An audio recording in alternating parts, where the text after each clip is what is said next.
Oke ya, nanti kalau ada suara saya yang kurang jelas boleh di info karena sinyal di tempat saya ini kurang terlalu bagus. eh Ya kadang naik kadang turun gitu. Baik ya, kita mulai eh, ya dengan bacaan basmalah. Bismillahirrahmanirrahim. Ya sambil saya cek. Ya Mas Rudi ada ya, Mas Rudi. Ada, ada, Makasih. Prof. Mbak Iya. Mbak Nisa ada, Mbak Destia Nisa Hadir, Prof. hadir. Makasih. Mas Bob ada, Mas Bob. Mas Bob ketua Ayah, saya hadir, hadir, hadir, Prof. hadir. Makasih. Mas Yudi ada, Mas Yudi. Hadir Prof. Siap Prof. Makasih Mas Mas Purwanto ada. Prof. Ada ya. Makasih Mas. Mbak Nurmala Dewi ada. Bentar, Prof. Oke, Mas Fajar Sodik ada. Hadir, Prof. Hadir, makasih. Mas Rifki hadir, Mas Ah, Rifki. hadir Prof. Hadir. Makasih, Mas Awaludin. Hadir, Prof. Makasih, Mas Eko. Ada Mas Eko. Hadir, Prof. Assalamualaikum. Waalaikumsalam. Warahmatullahi wabarakatuh. Mas Eko, makasih. Ah, ini Mas Didi atau Mbak Didi nih, Didi Ramadhani. Hadir, Prof. Hadir, Mas Didi. Makasih, Mas Hasan. Mas Hasanuddin ada? Siap, Hadir Prof. Prof. Ya, makasih Mas Hasan. Mbak Ismayati ada? Hadir, Prof. Makasih. Berarti yang ada di layar saya semua hadir. Terima kasih atas kehadiran dan kesediaan waktunya untuk kuliah kita malam hari ini. Ya, kita akan bahas tentang sistem keuangan. Ya, kemarin kita sudah mencoba mengenalkan tentang finance ya, tentang keuangan. Keuangan tujuannya apa? Kemarin sudah dibahas ya. Sambil saya review gitu ya, keuangan itu kegiatan yang dilakukan oleh suatu perusahaan untuk menghimpun dana atau bagaimana cara mendapatkan dana begitu dan bagaimana menggunakannya secara efektif dan efisien gitu ya. Jadi kalau kita sebagai manajer keuangan maka tugas kita adalah memikirkan bagaimana perusahaan atau usaha yang kita jalankan itu bisa mendapatkan pasokan dana. Nah, pasokan atau penyediaan dana ini bisa berasal dari berbagai sumber, gitu ya. Kalau kita adalah entitas bisnis, maka sumber dana yang kita bisa dapatkan berasal dari penjualan, sales, ya, itu sumber utamanya dari penjualan. Lalu sumber yang lain dari mana? Dari setoran modal. Dari setoran modal yang disuntik atau yang disediakan oleh pemilik modal. Lalu dari mana lagi kita bisa mendapatkan pasokan dana dari pinjaman. Nah, itu bisa ya dari pinjaman. Lalu dari mana lagi kita bisa dapat pasokan dana? Bisa dari menjual aset, ya. Jadi kalau kita ingin dapat dana, untuk kita gunakan dalam operasional untuk memodali atau menjalankan usaha, kita bisa menjual aset. Nah, aset tadi kan biasanya tidak langsung menghasilkan uang. Maka kalau ternyata asetnya menganggur atau asetnya tidak produktif, maka bisa dilikuidasi ya, dijadikan uang atau dijual gitu. Ya, itulah yang dipikirkan oleh seorang manajer keuangan. Bagaimana caranya perusahaan memiliki dana yang cukup dalam menjalankan usahanya, gitu. Ya, selain itu, apa yang dipikirkan? Yang dipikirkan adalah kalau kita sudah punya dana, lalu bagaimana menggunakan dana itu agar mampu memberikan return yang terbaik bagi perusahaan, ya, mampu memberikan imbal jasa atau memberikan kontribusi laba yang optimum bagi perusahaan. Itu ya. Jadi itulah yang dipikirkan oleh manajer keuangan. Nah, sebagai seorang manajer keuangan yang baik, maka dia memikirkan dua hal yang sangat krusial, yaitu pertama adalah seberapa banyak return yang bisa diperoleh. Ya, itu yang dipikirkan yang pertama. Nah, biasanya return itu akan selalu diiringi dengan risk atau risiko. Jadi, kalau ada seseorang atau perusahaan yang menawarkan suatu imbal jasa bagi suatu investasi atau suatu penempatan dana yang kita berikan kepada seseorang atau pada suatu perusahaan, misalnya, jangan hanya sekedar dilihat dari seberapa banyak mereka bisa memberikan imbal jasa kepada kita sebagai pemilik modal. Kenapa? Karena kalau kita hanya melihat dari satu sisi saja, maka kita bisa berada dalam posisi potensi risiko yang besar.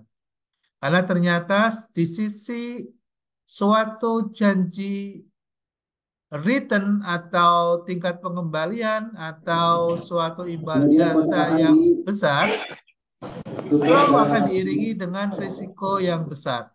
Ya, akan selalu diiringi dengan risiko yang besar. Boleh di-mute dulu atau saya ini kasih akses untuk mute.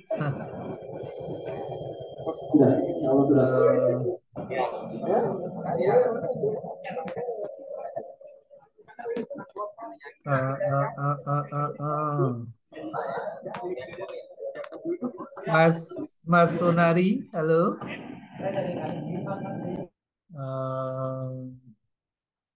Oke, makasih. Saya kasih akses ya untuk siapa nih yang bisa bantu saya nih. Mas Didi, masih monitor Mas Didi? Oke, Mas Didi, saya kasih akses untuk jadi co-host saya ya. Untuk jadi co-host saya, mohon dibantu kalau ada yang suaranya bocor, boleh dibantu di mute. Tapi kalau ada yang mau bertanya, boleh ya. Misalnya, silakan dibuka unmute-nya, lalu kemudian boleh bertanya ya. Tidak harus menunggu saya selesai. Jadi kalau ada materi, boleh di cutting di tengah-tengah boleh, silakan. Kalau ada yang mau bertanya boleh. Oke ya, saya share lagi masuk ke materi. Ya, saya review tadi ya tentang apa pengertian keuangan ya dan tujuan dari manajemen keuangan. Wah, sambil saya mereview ya. Masih ingat? Ada yang masih ingat tujuan manajemen keuangan untuk apa? Ada yang masih ingat? Tujuan Pengaturan manajemen kegiatan keuangan keuangan dalam perusahaan, Prof. untuk boleh diulangi Pengaturan kegiatan keuangan dalam perusahaan. pengaturan kegiatan keuangan dalam perusahaan. Oke, itu fungsinya ya, itu fungsi keuangan ya, mengatur keuangan dalam perusahaan itu fungsinya. Tujuannya apa tujuannya? Tujuan manajemen keuangan apa? Ada yang tahu? Masih ingat kemarin? Kenapa sih? Tujuannya apa sih? Tujuannya? Laba, memperoleh laba. Oke, memperoleh Izin laba. Prof. Oke. Izin. Ada boleh Maksimal. yang lain kalau mau menambahkan? Yudi, Prof. Mas Yudi Ingin silakan. memaksimalkan nilai perusahaan, Prof. Yes, right. Tuh ya. Jadi manajemen keuangan itu tujuannya adalah memaksimumkan nilai perusahaan, gitu ya. Loh kok memaksimumkan nilai gitu ya? Karena ternyata perusahaan tidak hanya ditentukan oleh laba saja. Lalu apa dong nilai itu? Gitu ya, value itu apa? Value itu adalah performance. Nah, kalau performance itu terdiri dari banyak unsur. Salah satu unsurnya adalah keuangan, finance. Unsur yang lain, manajemen. Ya. Unsur yang lain, branding. Jadi kalau kita uh, misalnya hanya mengurus tentang keuangan saja, lupa mengurus branding, ya, lupa mengurus tentang apa manajemen, gitu, tata kelola, governance, maka laba itu tidak bisa sustain, ya. Mungkin hari ini laba, minggu depan bisa tutup, gitu ya, tiba-tiba. Atau misalnya perusahaan eh, kelihatannya untung, tapi ketika dijual tidak laku, bisa saja, ya. Kenapa tidak laku, gitu ya? Karena dia tidak menjalankan apa fungsi-fungsi marketing, sehingga optimalisasi brandingnya tidak berjalan. Dia tidak dikenal, ya tidak dikenal. Nah, salah satu unsur memaksimumkan adalah dari nilai perusahaan yang berasal dari laba, ya, yang berasal dari laba, kemudian ditambah dengan nilai-nilai lainnya. Tapi ketika ditanya apakah tujuan dari manajemen keuangan tujuannya adalah untuk memaksimumkan nilai perusahaan. Jadi salah satu unsur untuk meningkatkan nilai perusahaan adalah bagaimana perusahaan bisa menggunakan elemen-elemen keuangan untuk meningkatkan value, ya. Contoh kalau yang mudah diukur itu adalah kalau dia sudah go public, ya, sudah go public, dia sudah listing di Bursa Efek, maka nilai sahamnya itu terkadang tidak hanya sekedar merepresentasikan dari laba yang diperoleh, tapi juga hasil dari nilai-nilai yang diperoleh dari unsur yang lain, gitu ya.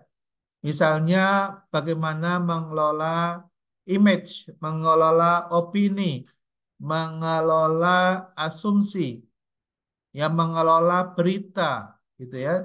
Semua memberikan kontribusi terhadap valuasi atau terhadap nilai maksimum dari perusahaan yang bersangkutan. Oke, nah sekarang kita akan membahas tentang sistem keuangan. Ya, akan bahas tentang sistem keuangan.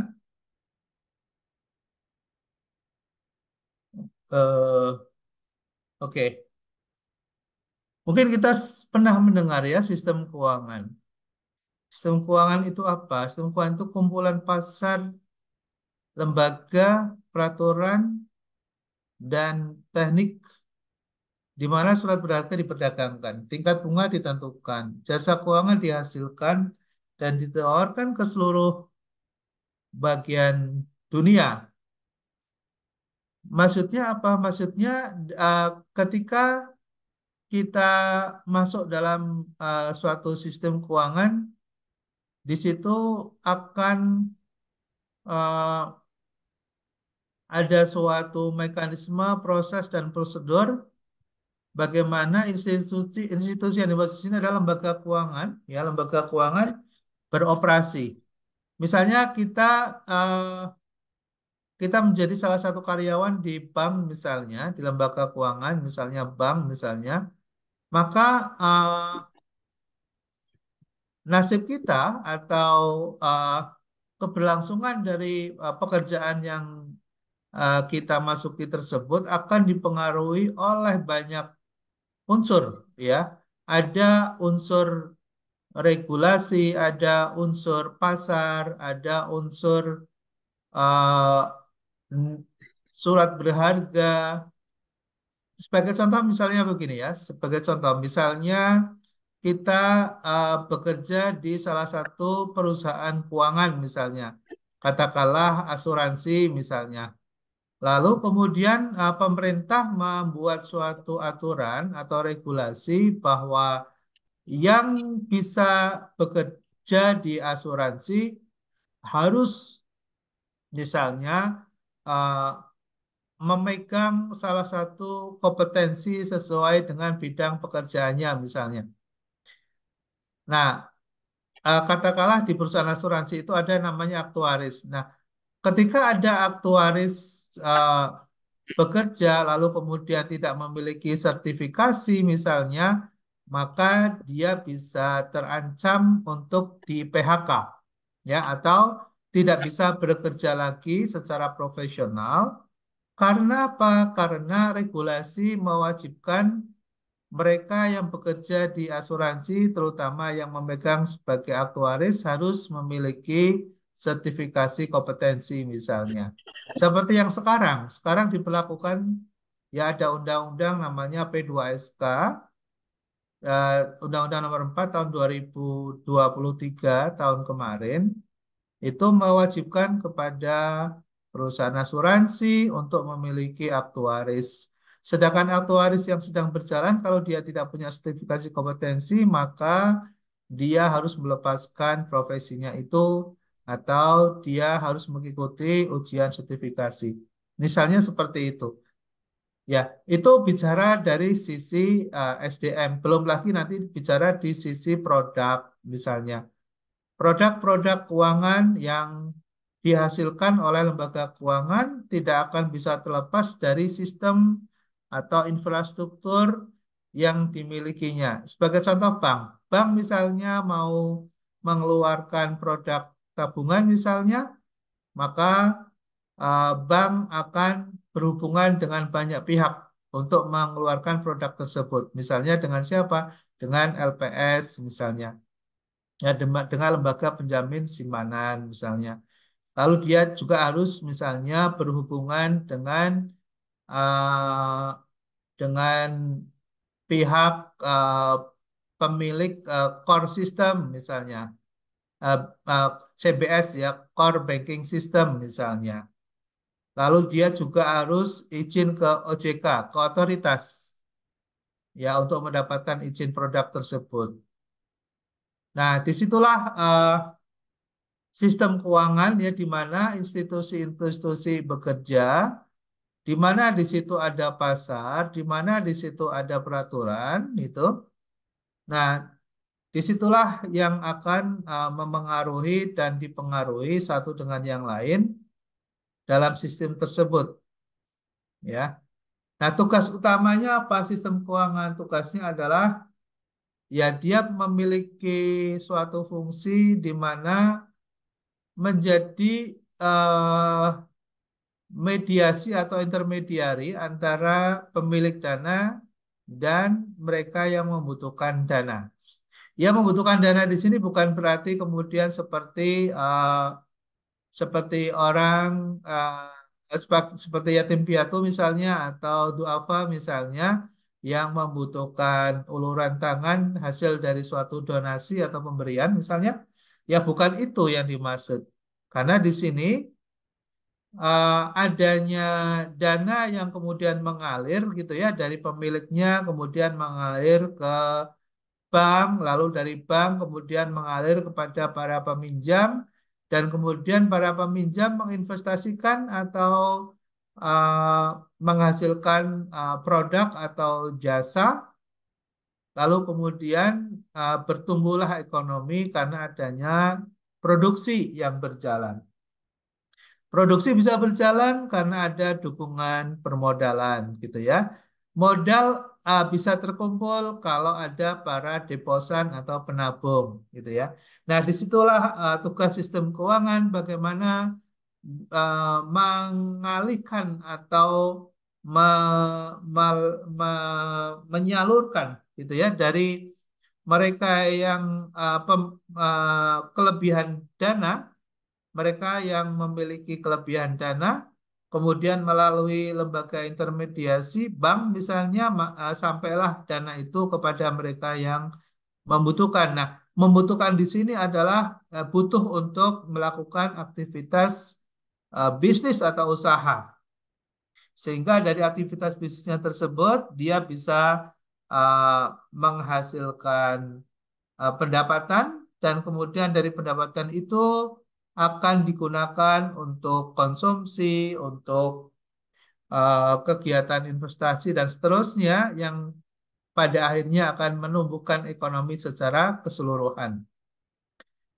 Sistem keuangan adalah bagian integral ya dari suatu sistem ekonomi di suatu negara. Jadi sistem keuangan itu bagian yang tidak terpisahkan dari ekonomi suatu negara. Kalau ada ekonomi sedang berjalan, maka di situ pasti ada sistem keuangan. Ya, pasti ada sistem keuangan. Lalu pertanyaan berikutnya adalah pasar keuangan terdiri dari berapa jenis? Gitu ya, ada pertanyaan berikutnya. Nah, kalau ada pertanyaan begitu, maka kita menjawab ada dua. Yaitu yang disebut dengan pasar uang. Kemudian yang kedua adalah pasar modal.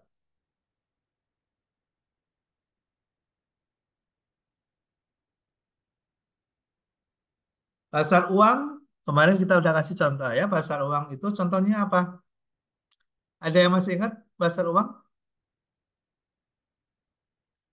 Pasar uang, contoh pasar uang, ada yang tahu?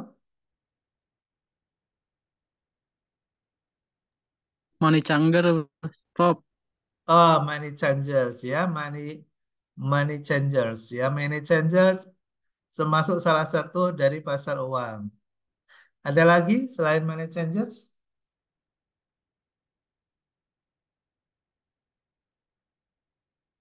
Ada lagi selain money changers? Kalau bank termasuk pasar uang bukan bank. Ada yang tahu? Bank umum misalnya. Bank umum itu termasuk pasar uang atau bukan? Kalau Termasuk, sekarang Dok. itu juga Masuk, Prof. pasar Surat modal. berharga, Prof. Ya, oke. Jadi bank termasuk pasar uang atau bukan? Pasar uang. Ada pasar uangnya juga, Pak. Tapi sekarang tuh produknya bank udah bervariasi ya. Masuk Mm-mm. pasar modal juga dia jual. Iya. Jadi bank termasuk pasar uang, Pasar betul uang. sekali. Ya, betul sekali. Kenapa bank kita sebut dengan pasar uang? Karena di bank ada transaksi uang, gitu ya. Transaksi uang berupa apa? Ada transaksi pinjam, ada transaksi simpan. Iya. Ya, Sertifikat itu deposito. ada sertifikat deposito ya, ada deposito gitu ya. Lalu kemudian bank dengan bank, misalnya bank butuh yang butuh uang tunai itu tidak hanya kita secara individual gitu ya. Lembaga keuangan itu juga membutuhkan uang gitu. Misalnya perusahaan pembiayaan misalnya. Perusahaan pembiayaan dia sumber dananya itu tidak cukup kalau hanya dari pemilik modalnya saja, dari para pemegang sahamnya saja. Dia butuh juga modal dari bank, gitu ya. Nah, ketika dia meminjam uang dari bank, maka disitulah terjadi pasar uang, ya, terjadi pasar uang. Termasuk juga bank dengan bank itu sendiri, gitu ya. Ketika bank tiba-tiba ada penarikan dana yang cukup besar, lalu kemudian bank tersebut eh, persediaan uang tunainya terbatas, maka dia akan pinjam ke bank lain yang terdekat dengan dia gitu ya untuk membantu likuiditas mereka. Nah, ketika bank itu meminta bantuan kepada bank lain, maka disitulah pasar keuangan sedang berjalan. Ya, jadi pasar keuangan, pasar uang bisa terjadi di bank salah satunya ya. Lalu kemudian di koperasi juga terjadi pasar uang. Ya, nah sekarang berikutnya pasar modal. Pasar modal itu bersifat jangka panjang. Kenapa jangka panjang? Karena yang diperjualbelikan sebetulnya adalah saham dan surat utang serta turunannya. Nah, saham dan surat utang itu dia memiliki jangka waktu yang sangat panjang. Ya misalnya bisa saja 5 tahun, 10 tahun, 20 tahun, bahkan bisa sampai 30 tahun. Ya, nah mereka yang memiliki saham ketika ingin melikuidasi menjadi uang gitu, maka dia juga harus kembali ke pasar modal untuk menjual aset berupa sahamnya tersebut. Maka disitulah disebut dengan pasar modal. Kenapa? Karena yang diperjualbelikan adalah modal. Yang diperjualbelikan adalah modal. Nah, fungsi sistem keuangan itu banyak ya. Ada fungsi tabungan, ada fungsi kekayaan, ada fungsi likuiditas, ada fungsi kredit, ada fungsi pembayaran, dan ada fungsi kebijakan. Itu fungsi dari sistem keuangan. Ya, kenapa fungsi sistem keuangan salah satunya adalah tabungan? Ya karena misalnya perusahaan asuransi misalnya, sebetulnya dia memiliki fungsi tabungan. Ya karena dia menghimpun dana dari masyarakat. Ya, itu fungsi tabungan. Ada fungsi penyimpan kekayaan. Jadi dalam sistem keuangan kita bisa menyimpan aset kita dalam bentuk surat berharga. Kita bisa bayangkan ya kalau misalnya kita sudah bekerja keras selama katakanlah 20 tahun, lalu kemudian memiliki dana yang cukup, lalu kemudian kita tidak ingin misalnya memiliki aset real, tidak ingin beli tanah atau tidak ingin beli mobil, kendaraan, rumah misalnya, ya kita bisa simpan ke lembaga keuangan ya dana itu. Nah, disitulah kemudian lembaga keuangan tersebut berubah fungsi menjadi penyimpan kekayaan. Jadi lalu kita kemudian diberikan hanya selembar kertas dalam bentuk deposito misalnya. Kalau kita mau uang kita misalnya 1 miliar ditempatkan di bank, lalu kemudian kita hanya dapat selembar kertas doang gitu ya. Ya, kenapa? Karena bank memiliki fungsi penyimpan kekayaan. Jadi cukup dengan selembar kertas berupa deposito sudah diakui oleh bank bahwa kita pemilik dana sebesar misalnya 1 miliar. Misalnya. Ada fungsi likuiditas, ya ada fungsi likuiditas. Maksudnya fungsi likuiditas gimana? Jadi kalau kita punya dana, lalu kemudian kita simpan di bank misalnya, maka kita akan sewaktu-waktu membutuhkan dana tersebut kita bisa ambil. Disitulah fungsi likuiditas. Jadi walaupun di saku kita tidak ada uang tunai yang ada di dalam dompet kita misalnya, pada saat kita berjalan-jalan lalu kemudian kita membutuhkan sesuatu, kita bisa menarik dana itu atau membayar dengan menggunakan bisa membayar dengan menggunakan kartu ATM misalnya atau QR misalnya. Nah, disitulah fungsi likuiditas berjalan. Ya, ada fungsi kredit. Ya, dalam lembaga keuangan ada yang memberikan fasilitas pembiayaan atau kredit.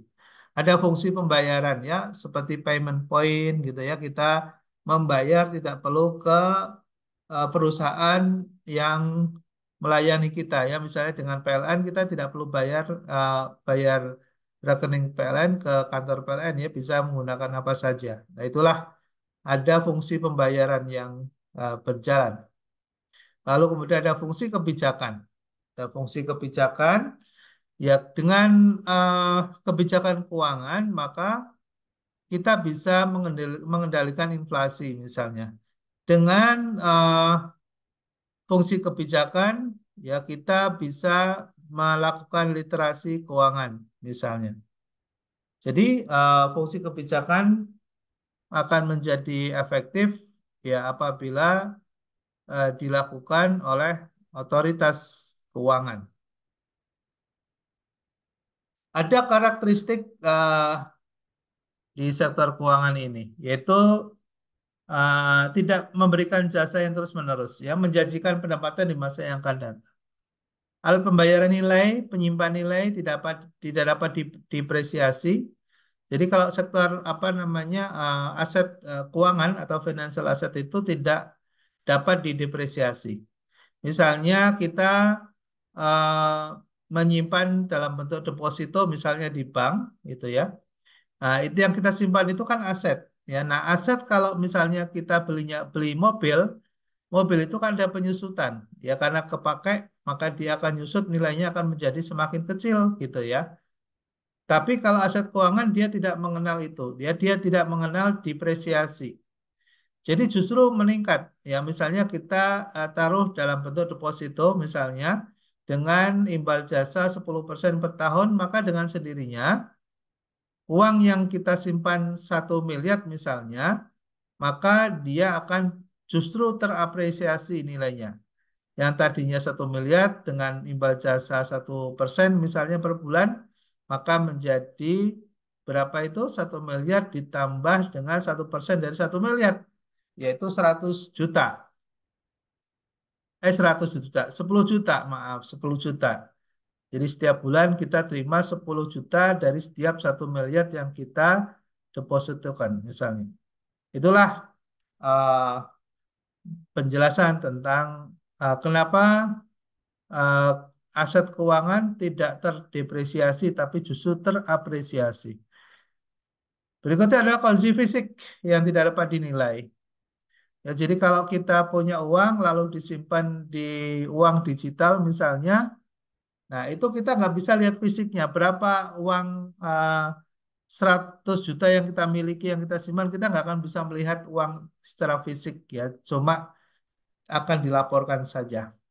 Sertifikat berikutnya, sertifikat, ya, dengan menggunakan sistem keuangan maka pengakuan terhadap aset yang kita miliki itu bisa dikeluarkan oleh perusahaan berupa apa? Sertifikat. Lalu biaya transportasi dan penyimpanan rendah. Ya, beda dengan kita punya aset mobil misalnya. Kalau kita taruh di tetangga misalnya, maka pastinya mereka akan meminta uang sewa tempat, gitu ya.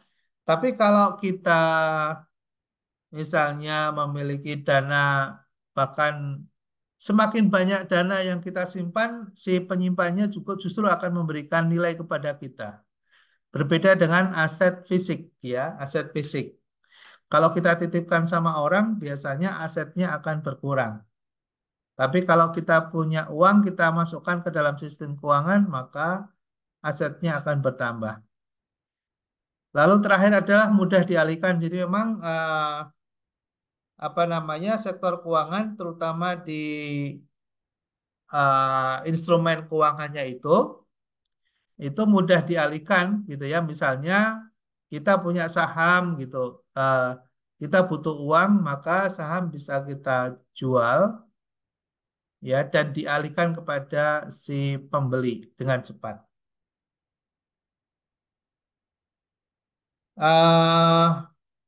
Baik, ya, sebelum masuk ke lembaga keuangan, ada yang mau ditanyakan? Izin, Prof. Ya, silakan. Yudi, Prof. Mas Yudi, Prof, silakan. ya ini menarik nih, Prof, ya. Terkait topik sistem keuangan. Namun sesuai dengan perkembangan ya, Sob, ya, kita tahu bersama kalau dulu ada zamannya koperasi ya, Prof, ya. Nah, sekarang nih dengan beralihnya tahun ke tahun, mungkin dengan informasi dan sebagainya nih, ada yang saat ini trending atau tahun lalu ya, ini ada pinjaman online nih, Prof. Ini yang dikatakan ya dari segi keuangan yang OJK dan sebagainya nih yang ilegal dan non ilegal. Nah, saya mau minta tanggapan Prof gimana ya, Prof, dengan perkembangan saat ini terkait pinjaman online gitu loh. Makasih, Prof. Ya, makasih Mas Yudi. Pinjaman online, ya, singkatannya pinjol, itu kadang berkonotasi negatif, gitu ya. Padahal pinjol sesuatu yang baik juga kalau kemudian digunakan untuk sesuatu yang bermanfaat karena pinjaman online ini sebetulnya hampir sama dengan lembaga keuangan lainnya.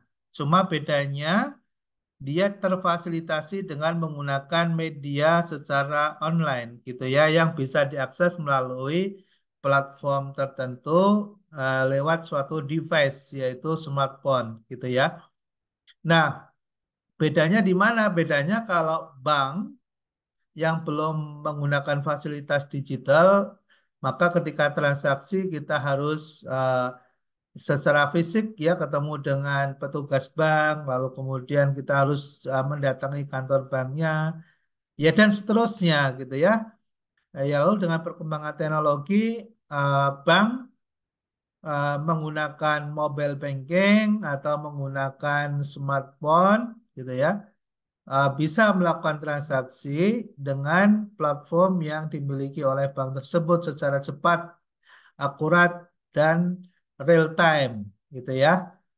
Nah, teknologi digital eh, kemudian memasuki ke sektor keuangan dan kemudian proses bisnisnya juga terbantu dengan menggunakan machine learning misalnya, lalu kemudian layanannya menggunakan financial uh, namanya uh, financial service ya, layanan keuangan yang menggunakan media platform dengan smartphone sebagai device-nya gitu ya.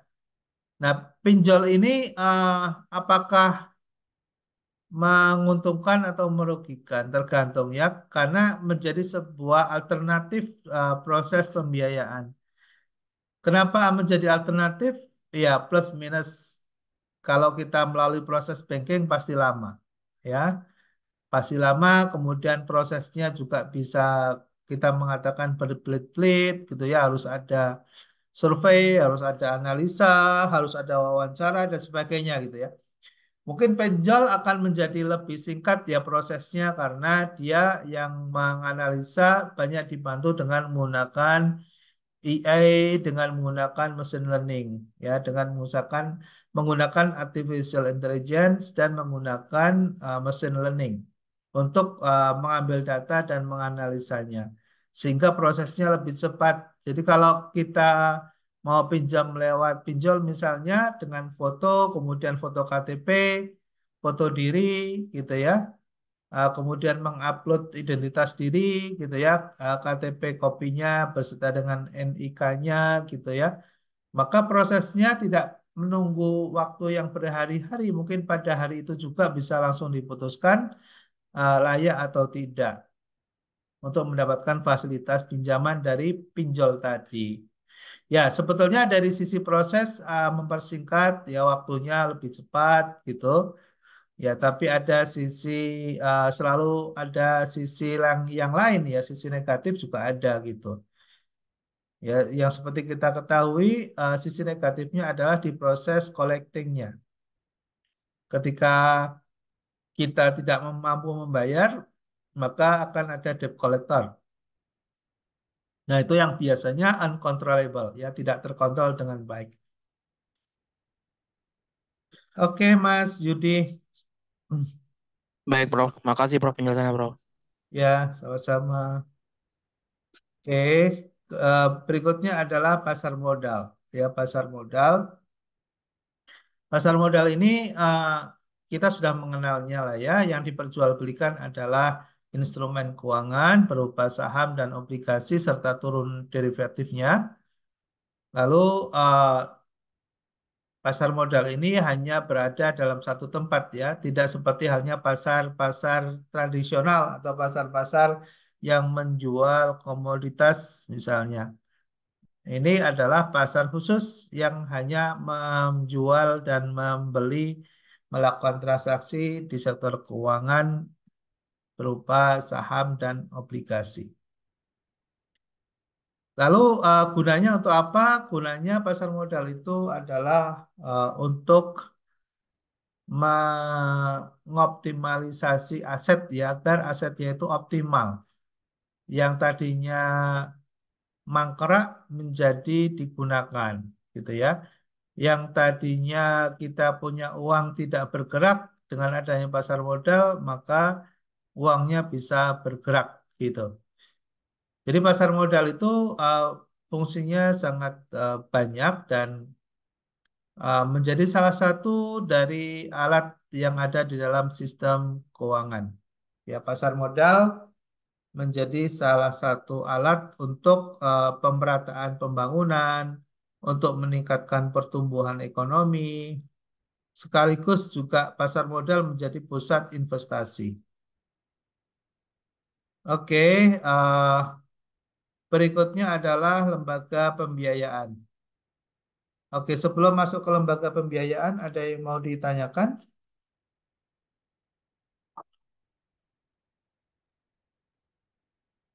Baik, Ya, kalau tidak ada, silakan, Mas. ya sedikit Prof. Saya ingin menanyakan, kita kan ada sekarang dengan apa namanya dengan marketplace ya, di mana kita menanamkan uang di dalam marketplace nanti akan digunakan setelahnya. Nah itu termasuk dalam apa namanya tadi pasar uang atau pasar modal dok? Karena kan eh, kita tidak mendapatkan bunga di situ atau tidak mendapatkan imbalan dari penanaman modal di marketplace tersebut. Demikian, Ya, Prof. ya, terima kasih, Mas. Nah, kalau kita menyimpan uang kita di dalam suatu dompet atau wallet, ya, maka itu bukan suatu investasi. Itu kita sebetulnya sedang naruh atau menyimpan dana kita, eh, apakah di laci fisik ataukah di laci digital, gitu ya. Kalau laci fisik tentunya itu bisa berada di rumah atau di kantor kita. Tapi ketika kita berada di luar lokasi laci itu, kita nggak bisa memanfaatkannya. Ya, misalnya kita taruh di laci almari di kantor kita, misalnya uang fisik. Lalu ketika kita jalan-jalan ke Bali, misalnya kita membutuhkannya, maka kita nggak bisa memanfaatkannya ya, karena posisinya ada misalnya di Jakarta, lalu kita jalan-jalannya di Bali. Lalu kita sebetulnya punya aset gitu ya, tapi asetnya ada di rumah. Nah, disitulah kita tidak bisa memanfaatkannya. Nah, kalau kita simpan di wallet, di e-wallet, maka ketika kita simpan di e-wallet, itu akan tersimpan terus ya dimanapun dan kapanpun kita bisa ambil sewaktu-waktu dengan menggunakan device, dengan menggunakan smartphone. Nah, itulah manfaatnya kenapa uh, ada e-wallet ya untuk memfasilitasi mereka yang memiliki dana tidak harus dipegang secara tunai ya, secara real, tapi bisa disimpan dalam bentuk digital. Gitu ya, Mas, kurang lebihnya. Baik, Prof. Makasih. Makasih. Ya, berikutnya lembaga pembiayaan. Nah, lembaga pembiayaan ini eh, bedanya apa dengan bank? Ya, kalau bank itu dia bisa menghimpun dana. Nah, kalau lembaga pembiayaan tidak bisa menghimpun dana, dia hanya memberikan fasilitas pinjaman saja. Dia bisa mendapatkan tambahan modal kalau dia misalnya melakukan transaksi pinjaman. Dia pinjam dulu ke bank, lalu hasil pinjaman itu diputar dalam bentuk pembiayaan ya kepada sasarannya. Nah, sasaran pembiayaan itu siapa? Sasaran pembiayaan bagi lembaga pembiayaan adalah untuk barang modal, ya untuk barang modal. Jadi, apakah hanya barang modal saja? Ternyata dalam perkembangannya tidak. Ya, faktor-faktor yang masuk dalam kegiatan konsumtif juga dilayani oleh multi finance. Ya misalnya kalau kalian perhatikan di marketplace misalnya di Shopee atau di Bukalapak atau Topet misalnya Ya, maka di situ ada penawaran gitu ya. Kalau mau membeli tidak secara tunai, misalnya apakah bisa atau tidak. Oh, ternyata bisa ya, karena di dalam marketplace tersebut disediakan perusahaan multifinance yang memfasilitasi untuk memberikan pinjaman tunai ya kepada klien mereka. Baik, lalu ada perusahaan lain selain perusahaan leasing atau multi finance adalah perusahaan sewa guna. Nah, sewa guna ini sampai saat ini pelakunya kebanyakan adalah BUMN ya. Ya dia menjual jasanya melalui sebuah opsi untuk membeli dan kemudian menjual kembali. Itulah sewa guna. Lalu kemudian ada perusahaan anjak piutang. Kalau anjak piutang, eh, dia mengambil atau mengakuisisi perusahaan orang lain atau perusahaan pihak lain, begitu, ya melalui factoring, ya melalui membeli dari invoicing atau membeli dari kepemilikan yang dimiliki oleh perusahaan lain. Ya contoh misalnya saya punya tagihan misalnya ke Matahari misalnya ya. Saya punya invoice atau tagihan ke Matahari senilai 100 juta misalnya. Dan akan dibayarkan pada 2 bulan yang akan datang misalnya. Namun karena kebutuhan dan sesuatu hal saya tidak bisa menunggu sampai 2 bulan. Nah, lalu kemudian saya masuk ke perusahaan anjak piutang dan perusahaan anjak piutang itu akan memberikan uang tunai kepada saya dengan jaminan invoice tadi. Nah, invoice tadi yang dipegang oleh bank misalnya, maka proses anjak piutang sudah terjadi. Jadi tagihan yang saya miliki misalnya senilai katakanlah 100 juta itu sudah dikembalikan atau sudah dibayar oleh perusahaan anjak piutang. Nah, tentunya ada pertanyaan, anjak piutang dapat dari mana pendapatannya? Anjak piutang mendapatkan dari diskon yang diberikan. Ya, diskon yang diberikan oleh si pemegang invoice. Misalnya, invoice akan bisa cair dalam waktu 2 bulan yang akan datang. Lalu kita masuk ke perusahaan anjak piutang, kita akan didanai secara cash dengan diskon. Ya, dengan diskon. Misalnya diskonnya berapa? 5% misalnya. Berarti nanti kalau kita terima uang sejumlah 100 juta, akan dikurangi 5% dulu di awal. Berarti kita terimanya bukan 100 penuh, tapi 95 juta. Itulah bisnis anjak piutang. Oke, lalu ada perusahaan modal Ventura ya. Bedanya apa perusahaan modal Ventura? Modal Ventura ini perusahaan yang memberikan modal atau mengambil modal dari suatu entitas yang dia biayai. Ya, perusahaan modal Ventura itu dia bekerja untuk masuk ke dalam ekuitas ya, bukan ke dalam liabilitas tapi ke ekuitas. Jadi misalnya mengambil alih perusahaan gitu ya. Ya, itu melalui perusahaan modal Ventura. Oke, sampai di sini ada yang mau ditanyakan? Silakan. Izin Apakah Prof, ada mau yang mau bertanya. ditanyakan? Mas Izin Eko, Prof, saya Eko. Ya, silakan. tadi saya kurang jelas yang tentang anjak piutang itu, Dok. Prof, Mm-mm. artinya apakah seperti bentuk dalam proses peminjaman tapi sudah diambil dulu? Tadi kalau nggak salah misalnya 100 hanya terima 95, yang 5 udah diambil dulu sama si pemberi utang atau seperti apa? Hmm. Iya betul. Jadi misalnya gini, Mas Eko pedagang beras misalnya, lalu Mas Eko mensuplai beras ke toko misalnya atau ke pasar induk misalnya, mensuplai sebanyak katakanlah 100 ton. Nah, 100 ton itu mungkin tidak diterima oleh satu orang ya, oleh beberapa pedagang. Katakanlah ada 10 pedagang. Masing-masing pedagang misalnya pegang 10 ton. Nah, ketika pedagang itu menerima barang dari Mas Eko, mereka mengeluarkan kwitansi, tanda terima. Ya, eh, tanda terima dari nilai 10 juta, 10 ton, ya 10 ton yang nilai currency-nya sudah tercantum misalnya per tonnya katakanlah harganya 10 juta misalnya ada 10 ton berarti kita punya uang 100 juta misalnya. Nah, tapi akan dibayarkan misalnya 3 bulan yang akan datang.